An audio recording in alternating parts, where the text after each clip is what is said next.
The latest poll sends a clear budget warning as the government is told to get the economy firing again. Reducing inflation must be the top priority for Jeremy Hunt in next week's budget, say 8 in 10 people.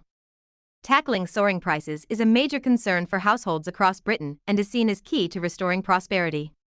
And 78% of those quizzed by Redfield and Wilton Strategies in an exclusive poll for the Sunday Express said reducing inflation should be a high or very high priority for the Chancellor. It was a higher priority than funding public services, which 65% of those polled want addressed. Bringing an end to strikes that have hit the country hard in recent months was picked by 61%. Addressing national debt was chosen by 60% and reducing the tax burden was the priority of 58%. Inflation fell to 10.1% in January, the lowest level since September, but it remains a huge cause of concern for cash-strapped voters as bills continue to soar in the cost of living crisis, and it was a greater priority for respondents than stimulating business investment, 48%, increasing defense spending, 38%, or getting older people into the workforce, 23%. Tory MPs echoed the results. Danny Kruger, who represents Devizes and who served as a key advisor to David Cameron, said, "The public is right that inflation is the top priority.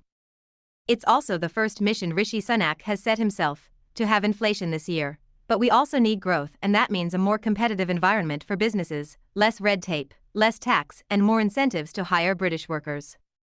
Prominent Brexiteer Andrea Jenkins shares voters' insistence that tackling inflation must be Mr. Hunt's top goal. The MP for Morley and Outwood said, "Prioritising a reduction in inflation must be the focus of the budget. That's the only way to see markets return to the strength of pre-war levels, reducing costs for families, whether that's when they're doing the weekly shop, fueling up, or paying their energy bills."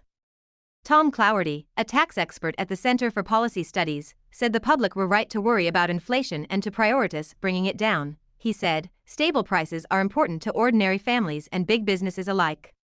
But he added tackling inflation is the Bank of England's job and it should have raised interest rates much earlier.